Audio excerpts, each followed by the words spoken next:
Hello everyone and welcome back to Let's Play Guacamelee 2. In the last part, we got through to the Badlands after visiting Belated after finishing off the Jade Temple. And now we're going to continue on, but before we get too in-depth, a bit of a disclaimer. You might notice that my health, stamina, gameplay time, and money are all inconsistent with what they were at the end of the last part. That's due to a screw-up on my end. You see, I record Guacamelee 2 in half-hour chunks to keep my hard drive space freed up so I can compress the footage and all that decently. However, I did a dumb and forgot to check the first half of this original segment for its audio. So when I put the original half of this video into my editing software, it had no audio whatsoever. I'm assuming my recording software just had the wrong source selected. So, I had to play through the entire game up to this point just to get this new half-hour footage with audio. From the second half of this video onward, we'll be back with the main file, but that's just to explain what's going on there. Fine, we'll play along with Salvador's little game for now, but let's not forget that stealing the golden egg is the real goal here. He won't be henchman for long. I swear upon the cage that once imprisoned me that I will not allow my quest to be compromised. Least of all by that neurotic musclehead. That guy should take a cough drop. Sometimes you are just way too nice, Cactuardo. Anyways, I'll sneak through the golden toilets and let you in.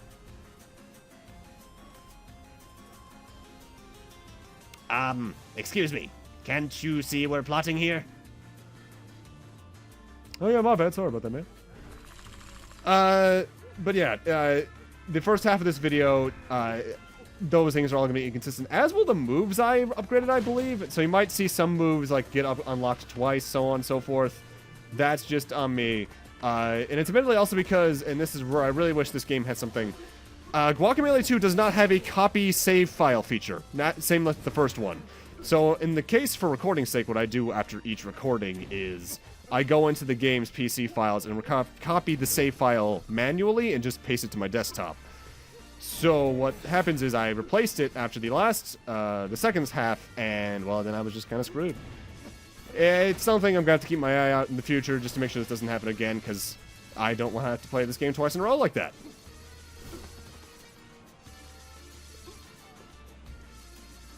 Although one hidden benefit of having to redo the first half of this video is I got to do things a little bit better. I still take some stupid hits like that, don't get me wrong, but I ultimately get through this section faster than I did the first time around. And that just feels good to do. But yeah, let this be a lesson to you all. Make sure you check your footage in more than one way. That guy, what was the last time I had a footage issue like this, actually? I've accidentally saved over the wrong save states before for certain other LPs, like, I know that happened one time early on in Metabots. But otherwise, yeah, not too often. I'm usually pretty good about that. Usually is the key word. Either way, also, I should probably mention, thanks for 220 subscribers about a month later. Originally, I was going to release all 3 of these Guacamelee videos as they were edited and recorded, but as you can tell by the fact that in the first part, I even referred to the anniversaries happening that day, if I recall correctly.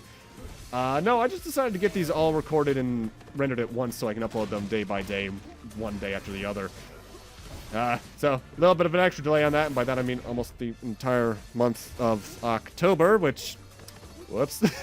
But, you know, between this and homework, it's a thing. Either way, welcome to one of my least favorite side rooms in the game. What we need to do here is time our hook points and dimension swaps really well, and this comes down to a matter of frames, it feels like. I edited past about 2 minutes worth of failures there, I think. I mean, it doesn't take too long to do once you do it right, so even like a single try is less than 5 seconds more than likely. But, God, it's tedious. That's the thing about these games. I like the platforming, but sometimes the platforming challenges can be a bit exacting. And hey, look, here's the chupacabras, not the armadillos like I saw they were last part.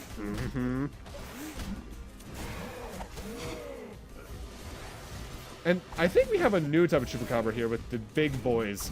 They just got more health, they fired their shots a bit more often, and they also have a ground charge attack, which is still dodgeable.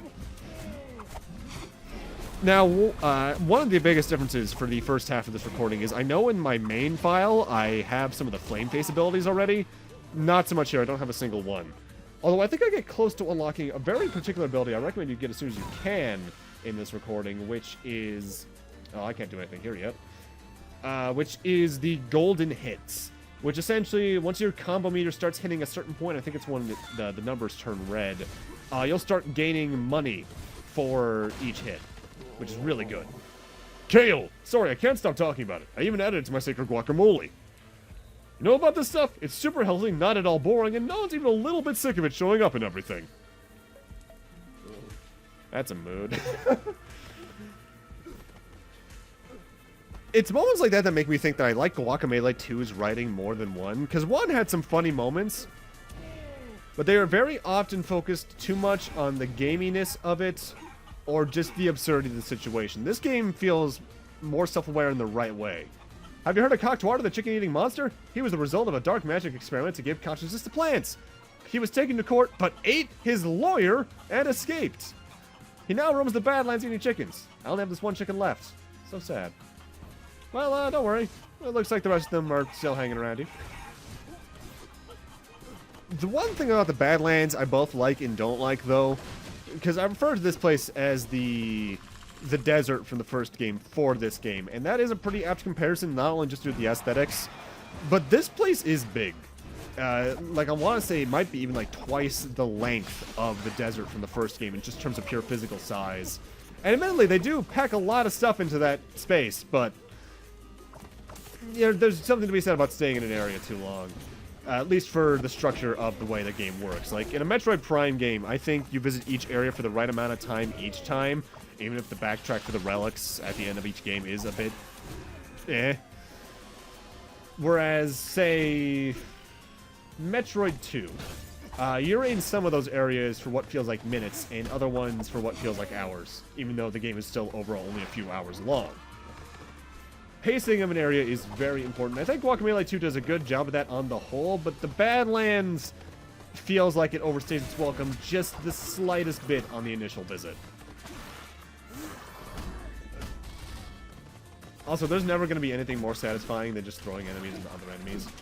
Though, you're going to start seeing me, especially later on in this part, using the grappling moves that are relatively cheap to unlock a bit more. Because the way you use them is just like in the first game, if I'm recalling this correctly, where you just press the B button when you're trying to throw them. And though they are powerful, but they're also really good for just throwing enemies into other ones. I'm only now noticing that dinosaur in the background. Oh, that's a cool detail. It's a caveat. It's just a little divot in the wall in the living world, but it's the actual skeleton in the world of the dead. That's nice. Can't do anything here yet. At least I don't think so. Again, I think I may have accidentally missed a power-up earlier, but that you're not supposed to get until later in some regards anyway, back in Vila Chula, but we'll find out if I did or not when we eventually get back there. That's on me if I actually missed that. But again, with these games, I'm more worried about getting through as much of it as I can before doing cleanup later on anyway, so... It's not like you get a better ending for doing the thing faster. I think the only things tied to the game in-game time are potentially an achievement or two and the leaderboards, because the game does keep track of your time and ranks you upon that versus everything at the end. Ooh, new power-up. Hey, Juan. It's about time you got here. I've been waiting for ages! Wait, I thought you had the next statue. Why are you yelling? No, I've got Frog Slam. You've got but something. Well, I ain't going nowhere. Look, are you from the slow timeline or what? Are you from the mean timeline? Yeah, what if I am? What are you going to do? Cry to your mommy? Yeah, maybe I will. Alright, buddy, you better listen up. I don't want to repeat myself. Press down and B in the air to Frog Slam. Got it?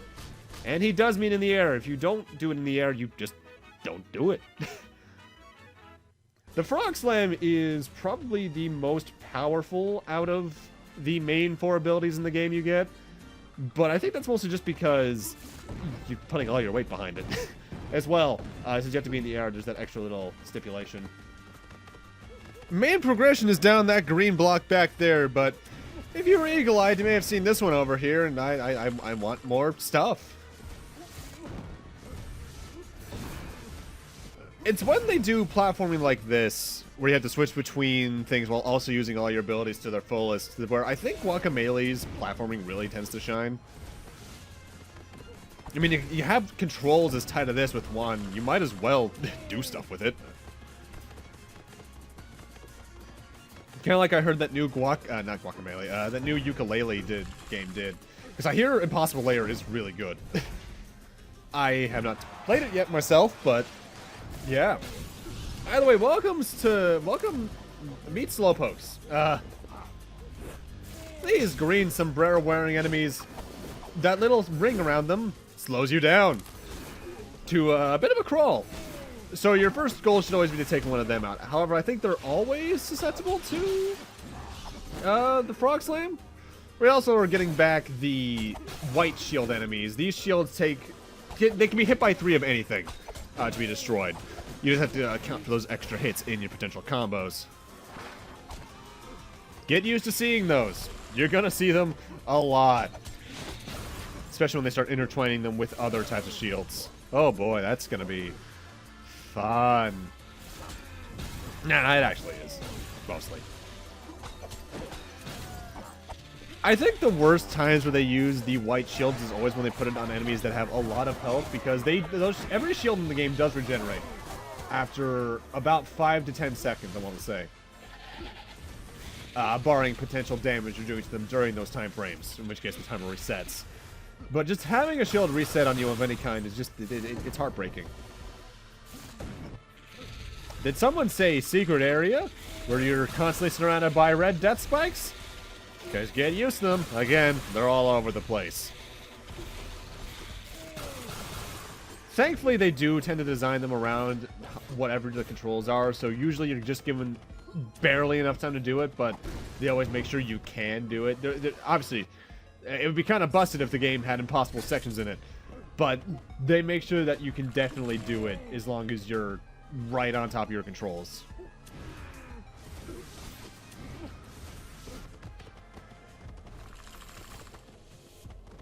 The walk to the Obsidian Temple, though, even getting the abilities along the way, does feel like it takes a while. And I'm not even talking about the getting tired of the badlands in the first visit. I more mean, I think they put it a bit too far in the distance. There's a lot to do along the way, again, but it's just one of those things of, come on. Although, admittedly, I guess in lore, it would make sense for, you know, thing with a key to another dimension where some really good Guacamelee exists. Probably should be locked up tight and far out of anyone's control or availability. This is probably going to be one of the best examples of just how a slowpoke slow you down. That's less than half speed. God dang.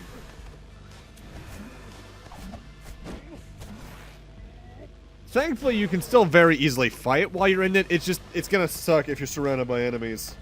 Because then, you're gonna be an easy target.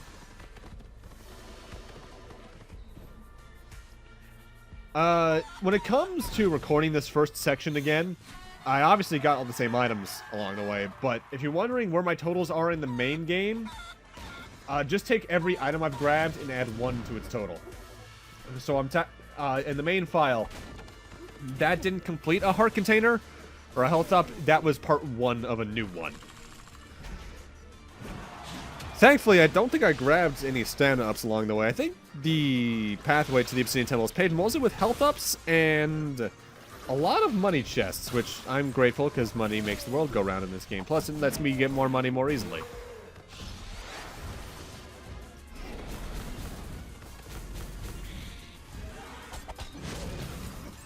I'm not sure, because if they ever do make a Guacamelee 3, and I know this is a bit early to talk about potential sequel stuff, given that if I recall correctly, I want to say I learned about Guacamelee 2 while I was recording Guacamelee 1 or something.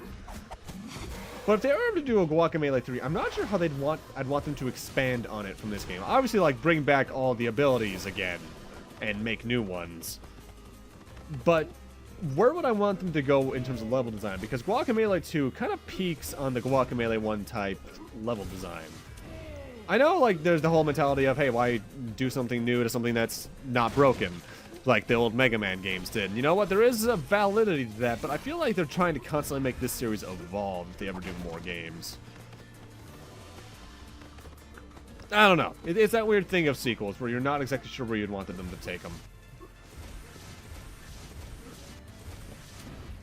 Oh, hey, wait, Shavo. Wait, Peck. I thought I smelled damp cabbages, but it's just a washed-up old dog lady. You look worse than ever. Chivo, my old nemesis slash greatest regret. Just fresh from the hopeless loser timeline? Well, yes, I was just there visiting your mom. Let's skip the formality, Chivo. You know how much I love your ugly face, but you've already lost this one. Take this as friendly advice. Stay out of my way, and you won't get hurt. This time is different, even with you having died 23 24. times. 24. You should know Salvador is playing with too much power. And I have front row seats, darling. Let's enjoy the chaos together. You can't possibly tell me you're not a bit curious about witnessing the end of the world. The new beginning of a new chapter of the Mexiverse. We're already in a new chapter. This is the sequel. You're even crazier than I remember. Crazy like a goat. Oh, and Chivo, Lame Mentor Weekly called. They want to offer you a lifetime subscription for being extra lame.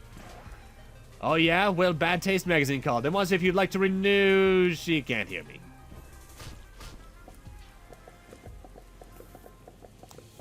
Old damage is there, buddy. I feel. Also, don't be like me on my first playthrough and jump over these things so you can just dimension swap through them. I don't know why. The dimension swap is one of those abilities that takes me a couple minutes to remember, oh yeah, I have this. Even immediately after they give me the prompts. My secret guacamole ingredient? I guess I would have to say lots of extra cilantro or coriander or Chinese parsley. It's all the same thing. Sure, it tastes like soap to some people, but I say to them, you're not worthy of my guacamole, mutants. That is always going to be one of the more interesting parts of humanity, is that we just have a gene that causes that stuff to taste like soap.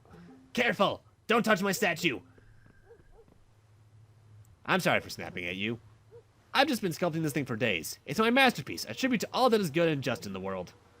It represents the human spirit prevailing despite these dark times we live in. Alright, you know what? Rock on, kid. Looks pretty good. Got a future little artist in our hands there.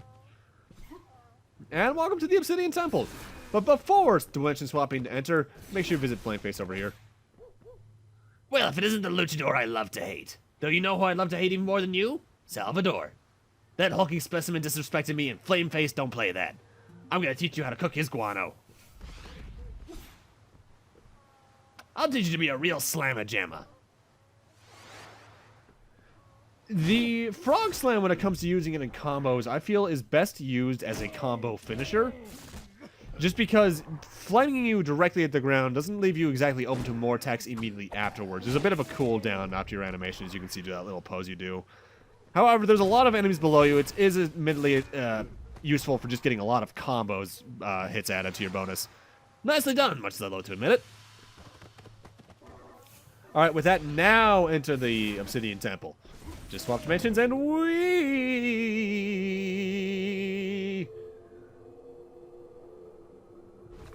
So is this thing just levitating in the air or something?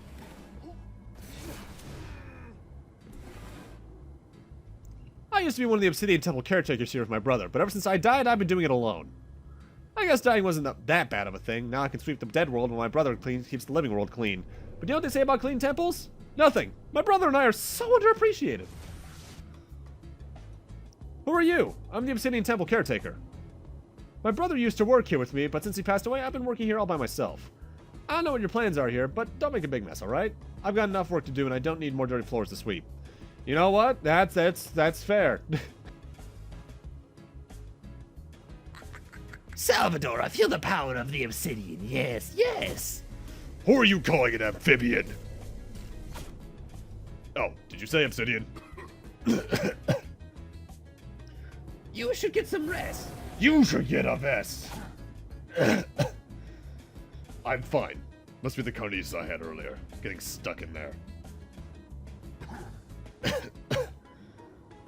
Once we open up the gate to El Ultramundo, nothing will stop you. Get me that guacamole.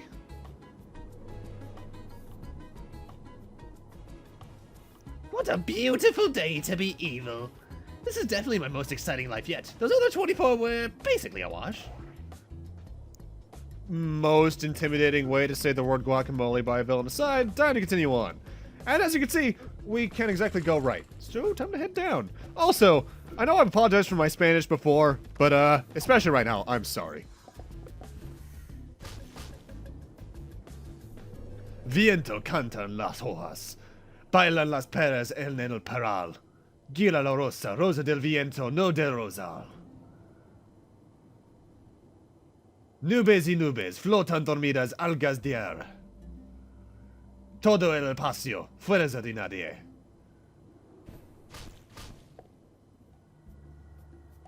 Be the wind, my friend. This is double jump. On the topic of abilities, I always feel naked when I start a new game over, and these aside, double jump in any game ever just is the best thing ever. It just feels right, even if you don't have it from the start. And starting one of these games over, you damn right, I'm still pressing jump twice just out of habit. The double jump doesn't give you a lot of extra air, but it is extraordinarily helpful when you're trying to do something horizontally. And when you partner it with the dash punch and the rooster uppercut, you can get some serious airtime with this thing. Definitely enough to get us up here. Which, obviously, with the lava there, is our big thing. And this room gives us our big look into this dungeon's gimmick. Little wind currents like that will reverse their polarity and direction depending on whatever realm you're in. Say it's going up here in the world of living, it's going down in the world of dead, and vice versa. You get affected by the winds, but as do enemies. And the important thing about that is, even if it's a green water like the one above us, they'll just reset us to wherever we last were. That will kill enemies. So make sure to use the environment here to your advantage, because they give you plenty of opportunity to do so.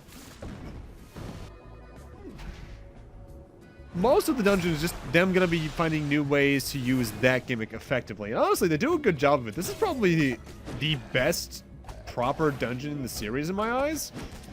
Just because it actually has a structure to it, and it makes that gimmick constantly get more and more complex, and it works really well. Not to say the rest of the dungeons in this game are going to get worse, but this is just my favorite one. Off the top of my head, at least. It's been a while since I've seen some of the later portions of the game, so there might be one I'm forgetting about, which honestly is very possible.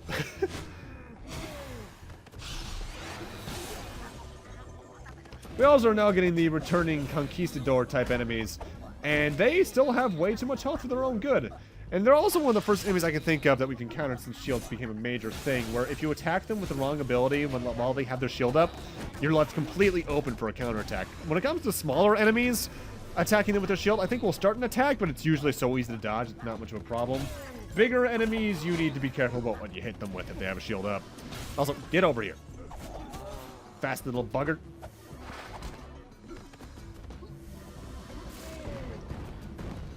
Also, I love the song here. It's just the right amount of atmospheric.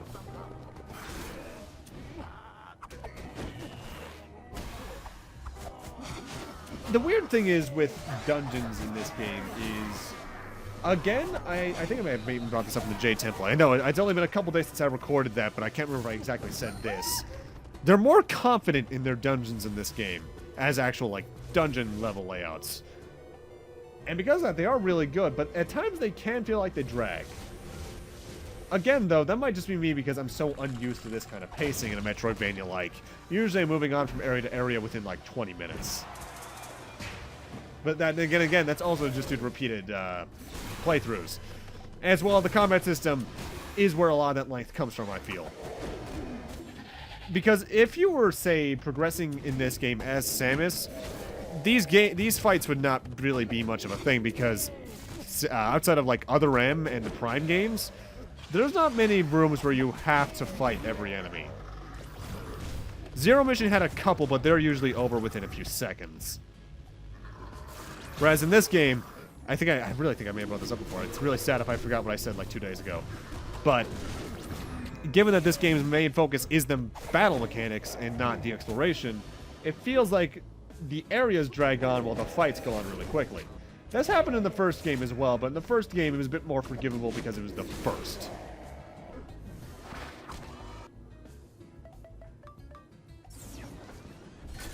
whenever you unlock an upgrade for one of the grapple abilities, it's usually just more powerful. I believe is the way it works. Plus, I think you may get more invincibility frames during it or something like that. They're just straight up upgrades.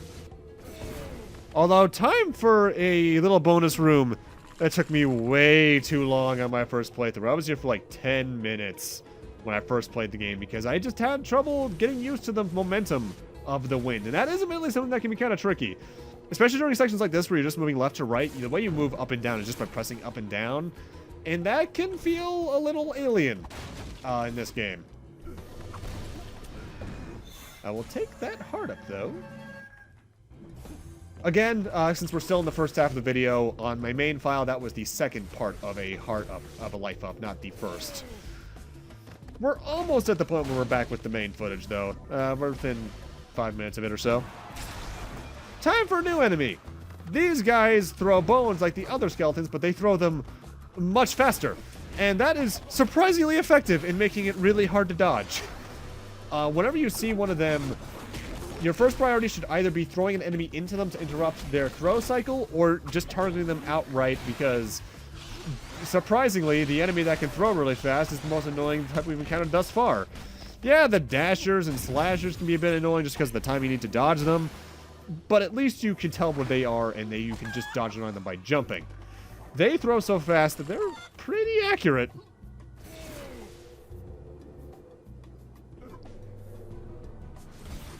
Honestly, when it comes to wind-type gimmicks in games, I'm usually a fan of them. The only ones I'm not really a fan of are when they're in stuff like Mario 3. I think they get a bit there. Same with Lost Levels. This is one of my least favorite fight rooms in the game, just because I hate all the wind around me. The one advantage, though, is if you throw an enemy, you are likely to throw them into the middle. And depending on where the wind is at that point in time, you could throw them into either portions of the lava. And that is a kill, so yeah, that's worth doing, I suppose. It's just a matter of whether or not you can actually get the throw to work right. Like, I probably should have reversed the polarity of the dimensions there just to be like, yo, bye. This is also one of the first opportunities in the game where I really feel like a lucha room goes on maybe a wave or two or enemies too long. At least for this point in the dungeon. Because when it comes, it's weird. Difficulty curves with fighting rooms like this are a bit odd. In that, yeah, you have to keep them getting harder in the game in general, but I also feel like each area should have its own little difficulty curve in case they introduce new enemies and mechanics alongside it. This feels like it's more of a late dungeon fight compared to the ones we fought thus far in the dungeon. Difficulty balance is weird, and it's one of the reasons I'm glad I'm not a game designer, because keeping that stuff in mind would just drive me crazy about whether or not something is too hard or too easy. And with that jump cut, we are now back to the old footage. So now my life, my stamina, and everything is what it should be, as well as my money and abilities. Everything that you've seen thus far is pretty self-explanatory, but you might notice my abilities that I've gotten are a bit different. But that shouldn't impact if you're playing along too much, just because, well, everyone has a different play style.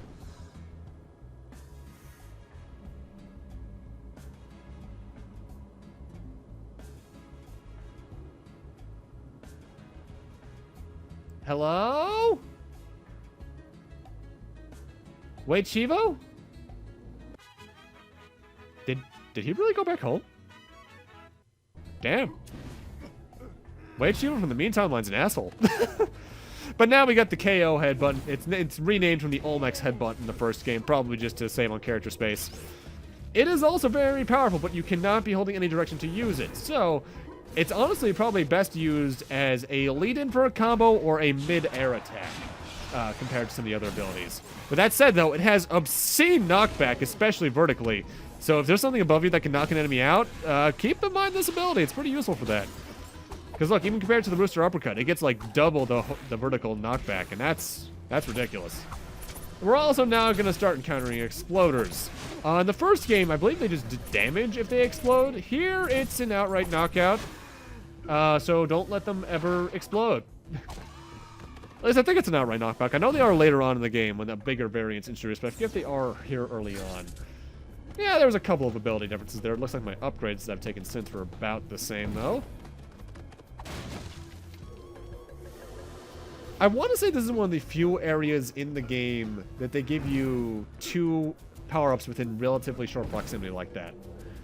Usually they're better at spacing them out in this game, but I guess the mentality is one's a traversal upgrade, whereas one is a battle upgrade.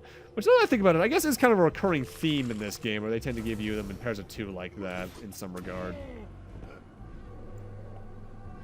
I was really confused when I first died, because I had no idea what killed me. When I met Belated, though, he explained to me that I was because I inhaled too much citrus floor cleaner. Ugh. I just got this new citrus floor cleaner. My brother used to use it a lot. The smell is really reminding me of him. Oh. You might want to be careful with that there, buddy. That could be a bit of a silent but deadly.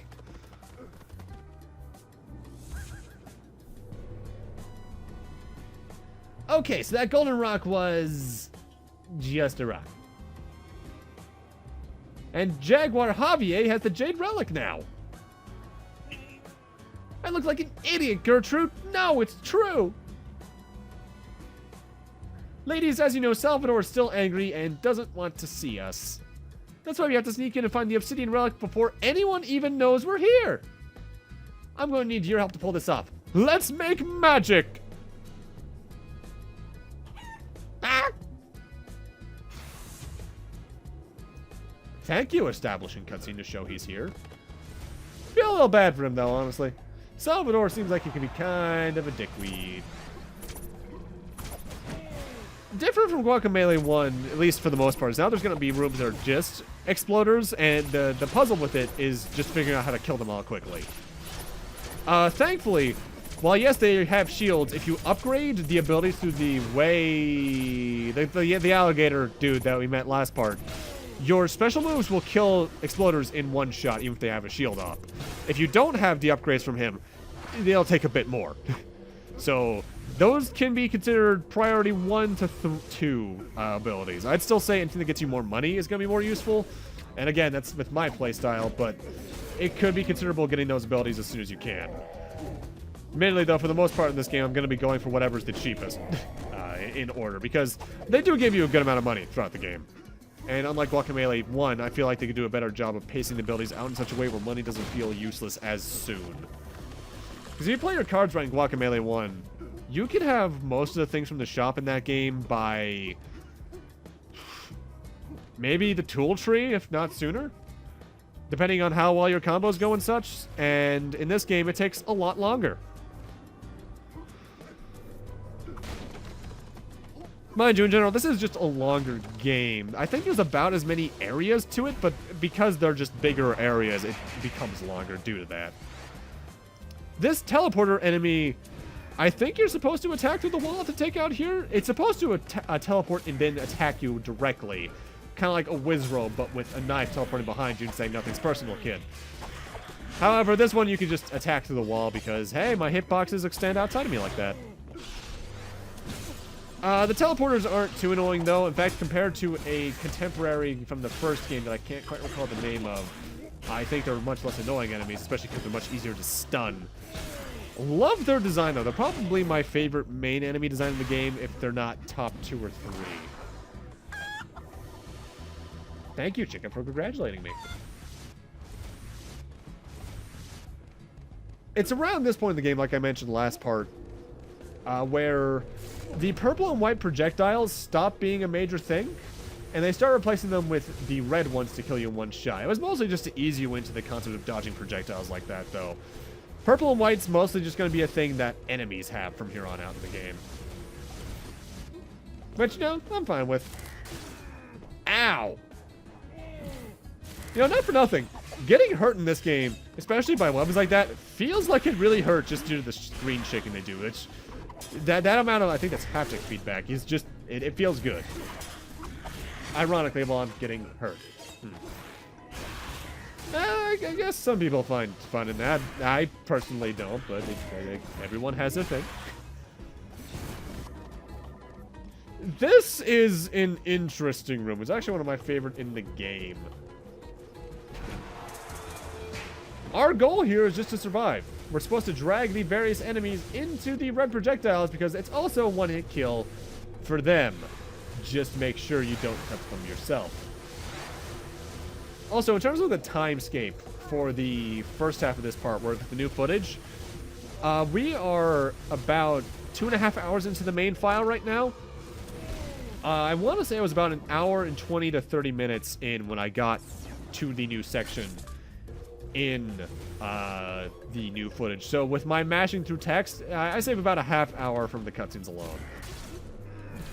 Gameplay-wise, though, it's about the same length, though. There's not many skips in this game that I'm personally aware of, but again, I'm a casual player. I'm not a speedrunner.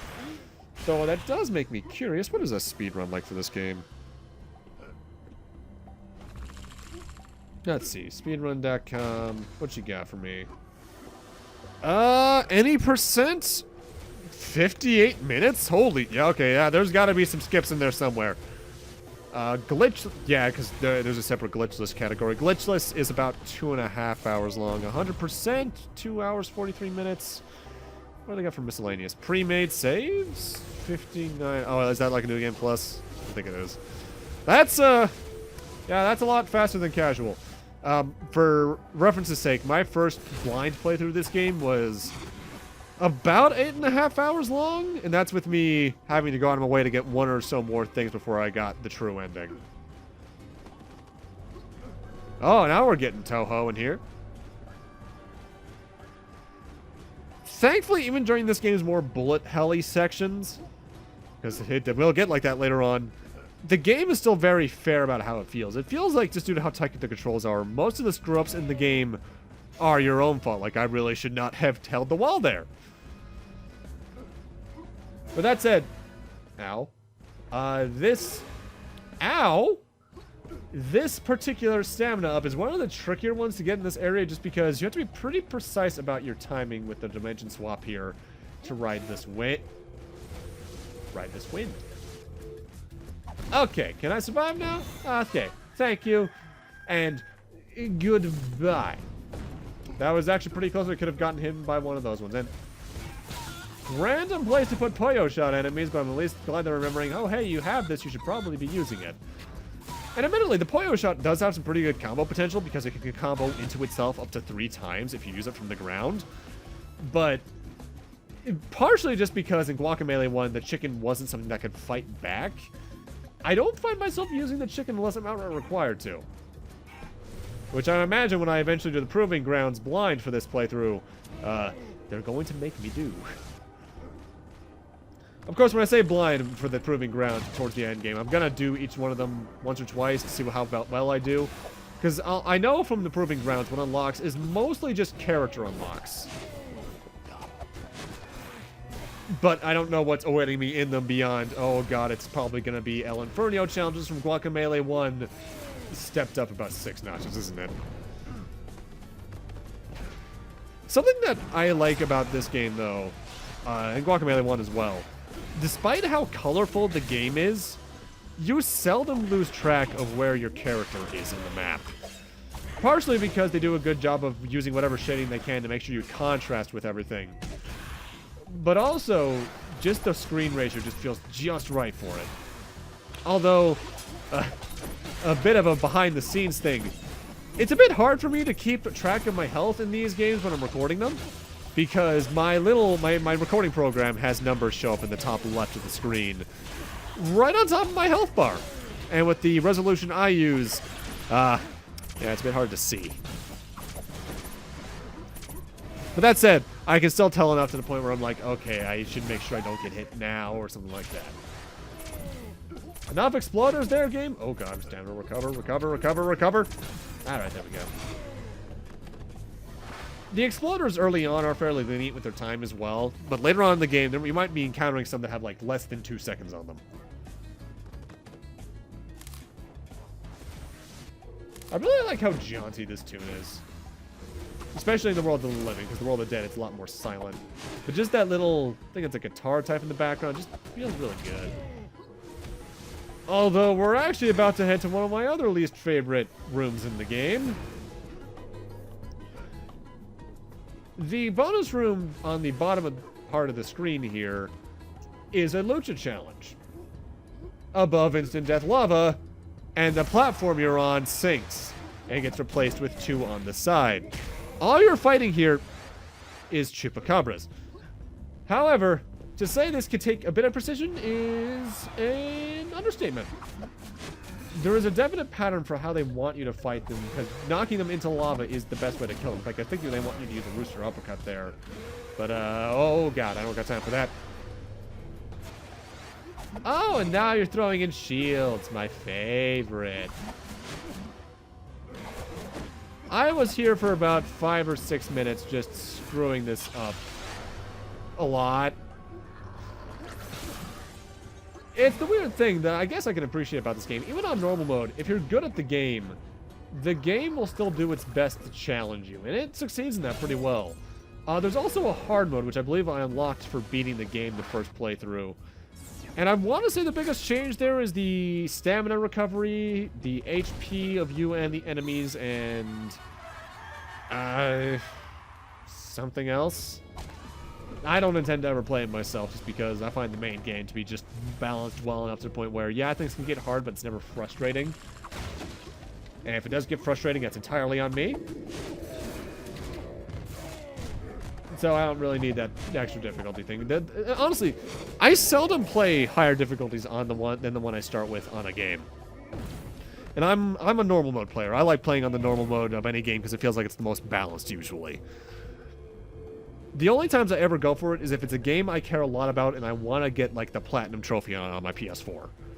Like I've done that for the Yakuza game, Shovel Knight, at least the main game, still haven't done the expansions yet, so on and so forth.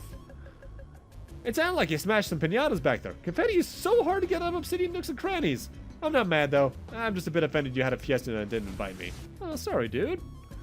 I've been seeing footprints all over the wall since you arrived. It's so difficult for me to reach those places. How did you even get up there?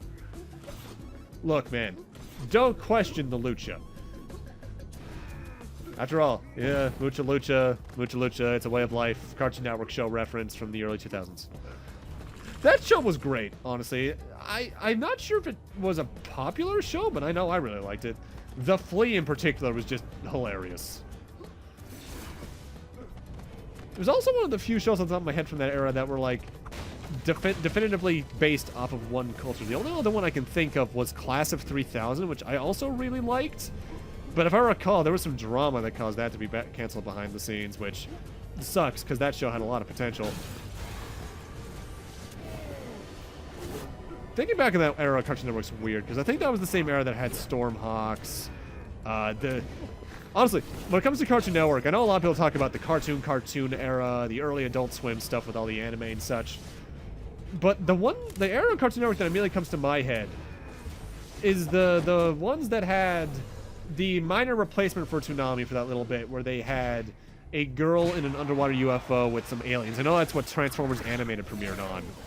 And I think this was like 2008 or 9, maybe 2010. I think it was 2009 or 8 though. Where for their early autumn programming into, I want to say, their winter stuff, they had a section where their main theme song became The Hive's Fall Is Just Something That Grown-Ups Invented. Which, great song, by the way, but just thinking about The Hives being the theme song for Cartoon Network for a period is a little bit weird. Also kind of reminds me of Cartoon Network Fridays. I loved that weird programming block. Total Drama Island premiered on that and such. So did the Pokemon Mystery Dungeon OVAs. Ah, good times. Even though those OVAs are very blatantly just advertising the game like, hey, go play this. Also, Grovyle is voiced by Dan Green. Ah, reminiscent.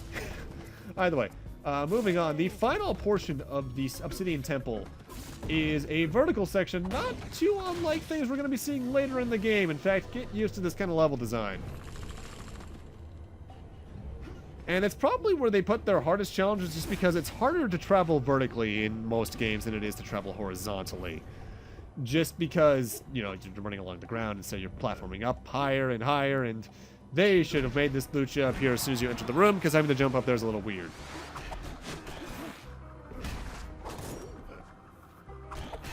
One thing I think is different in this game compared to Guacamelee 1 is that your throws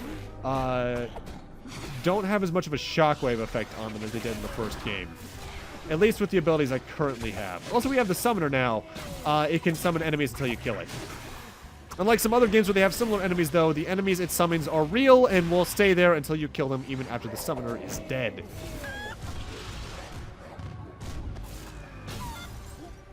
Also, the Chaos Slam, or the Frog Slam, has a pretty big hitbox because of the shockwave you emit, so you can be a little inaccurate with it and still manage to hit a lot of things. So don't worry about being uber precise with it. God, I love that face. I really do just love the way this game looks. The art style alone is one thing, but having well done 2D animated games today is just always going to feel good. Like, I know there's those weirdos who say 2D and pixel-based games are graphically inferior. And while, yeah, you can say that about, like, NES games and Atari, when games actually have an art style to their pixel style, it's really good. Like Shovel Knight, anything on the Super Nintendo, really. So on and so forth. Those games will always look great.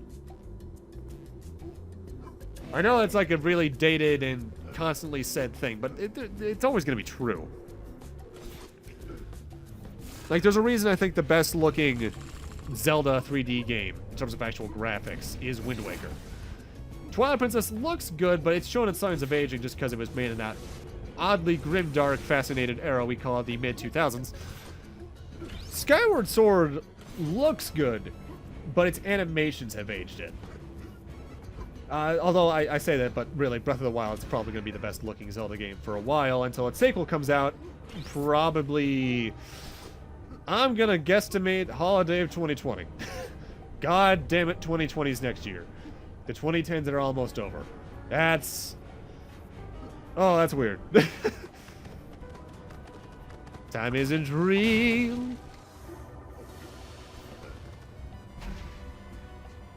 Here's the thing this game does a bit more often than the first game that I like.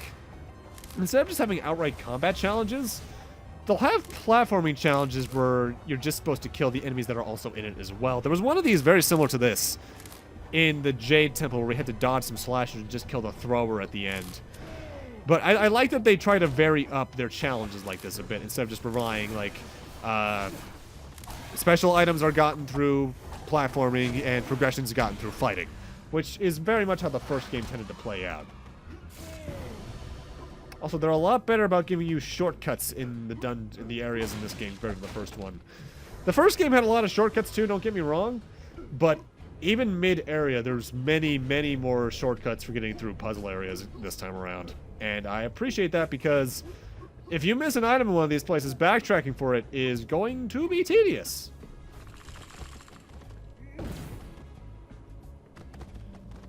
This is one of the first little bonus rooms in the game that I can think of that is multi-roomed. We go up here, and if you die in this latter half here, you still start it all over. I don't like this, honestly, just because it feels much more punishing when you die than normal. At the same time, though, that's basically the intent, so I guess it's cool. I'd like to note, I died literally at the last possible pixel. Whoops!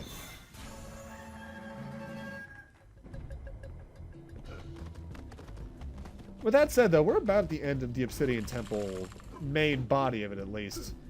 They're still going to throw a few more combat challenges at it, but what I like about this dungeon, really, is just that they tried to do something different with it compared to everything else we've seen in the series thus far. Because the Jade Temple I can excuse being a bit samey just because it's the first major area in the game. But they are immediately stepping up the quality with this place, and I love that. And oh my god, those poor creatures. Oh dear. That's not a fate I'd like to go out with.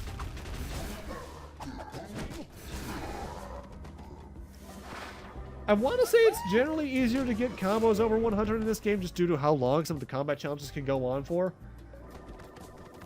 But I can't tell if that's also my brain playing tricks on me, which it very well could be. And with that, we've now lit up the entire little thing in the background.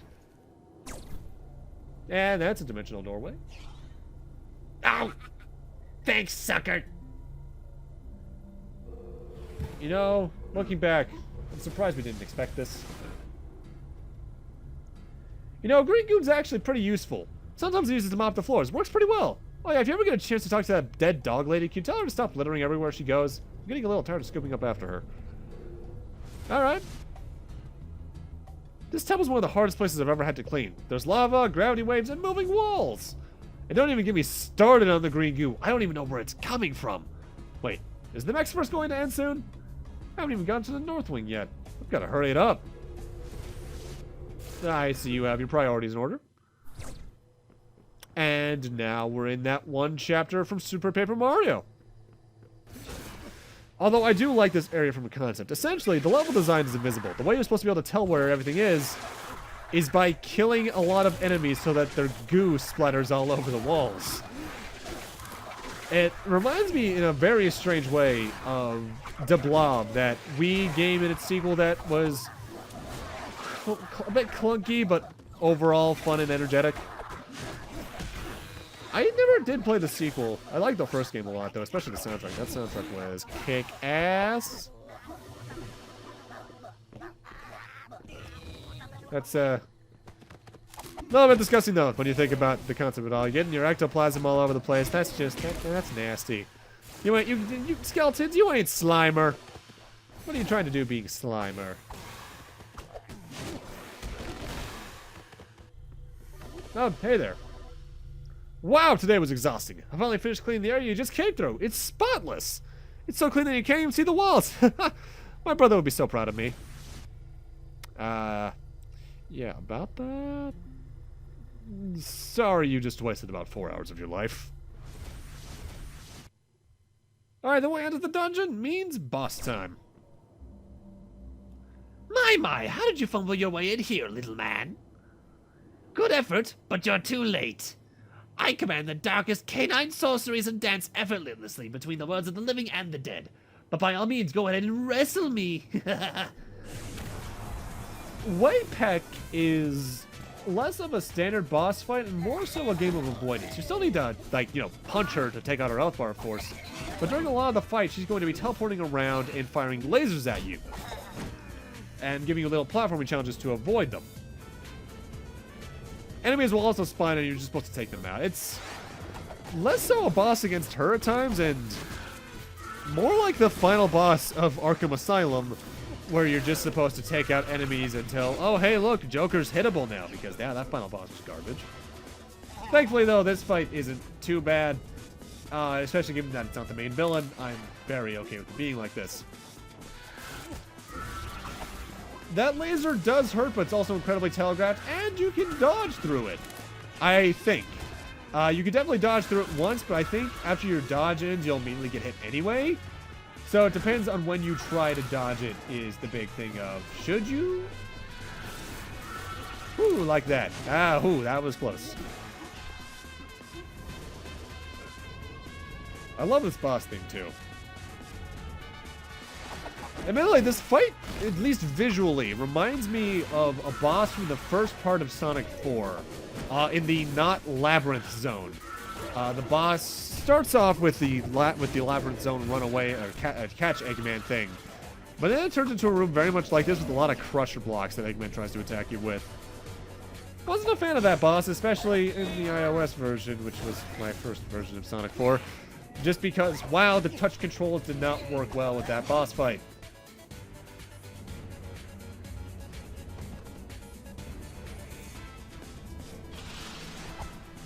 Oh, exploders now. Now you're getting a little bit different.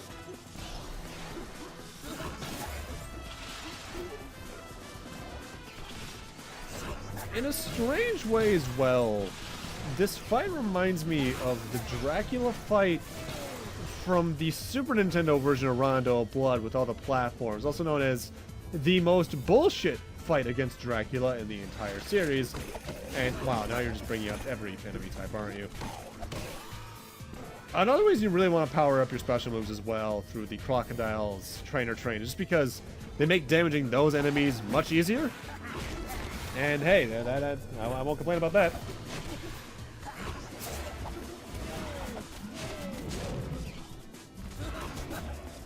Later on in the fight, though, as you can see, White Peck also just starts firing off 3 little hellfire bullets in a way. But at the same time, they're easier to dodge than the laser. Enough! I'm through toying with you, Luchador. It's been fun, but now it's time for Lunchador, and you're invited. You just stay perfectly still for a second.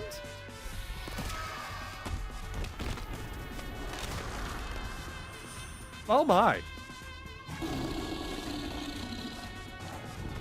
Okay, well, I've fought things this size before. I'm sure this will go perfectly fine. Not at all just a gameplay story integration thing where you need to fight something that you can't damage and just feel kind of hopeless despite your combo count continuing to rise. That I'm actually not sure if it's based off your combo count that it reaches or whether or not it's based off of time. I'm honestly not sure. Oh, God.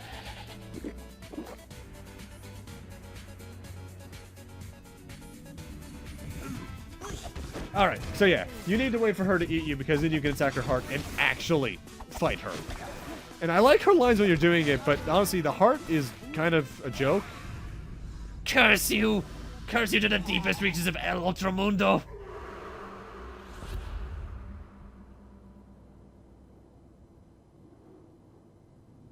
I think we won that. Woo! Let's do that again. I'm okay, thanks for asking.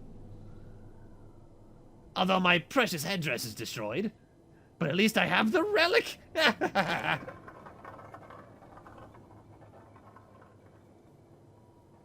Oops. I seem to have dropped my ball. Could you just roll that on back? We did it! Well, that worked. Uh-oh. What? Oh. Hand over the relic, unworthy foes. It's Salvador! And Muñeco! Hand over the relic, unworthy fellas. Damn it! Lost my train of thought. Hand over the relic, unworthy foes! Or else the dazzling power of... I'll distract the boss, you punch him.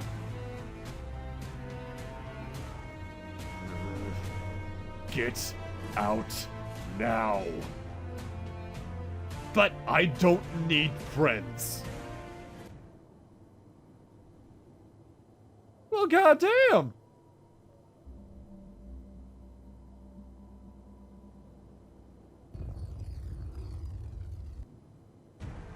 What was I? Hand over that relic. what's a relic? Fine. Then I'll take it by force.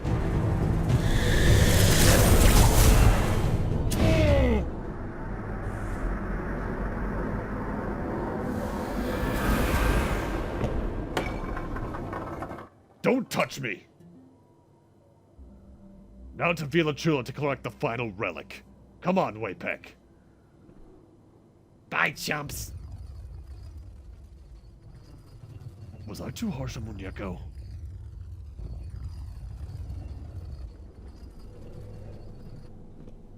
What else could go wrong?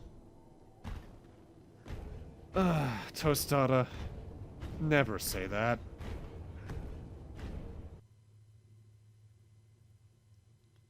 Well, the good news is we can't possibly fall too far, right? Those cacti might cushion our fall, Juan. Finally, it's perfect. My tribute to justice will stand defiant for all to see forever.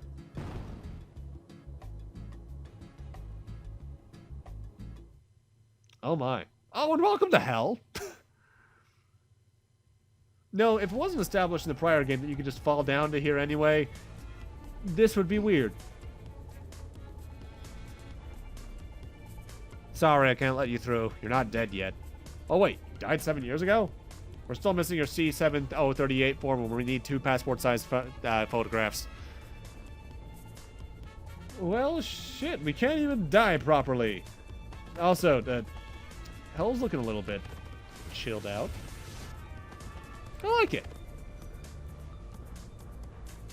You've been busy, Luchador. I mean, not as busy me, obviously. I don't just wake up like this, you know? It takes a whole lot of matches to kill to sculpt these flames just right. Just joking, I'm cursed by the devil to a life of searing pain. Oh, you want to learn some more moves? Yeah, I guess so. I'll be inside.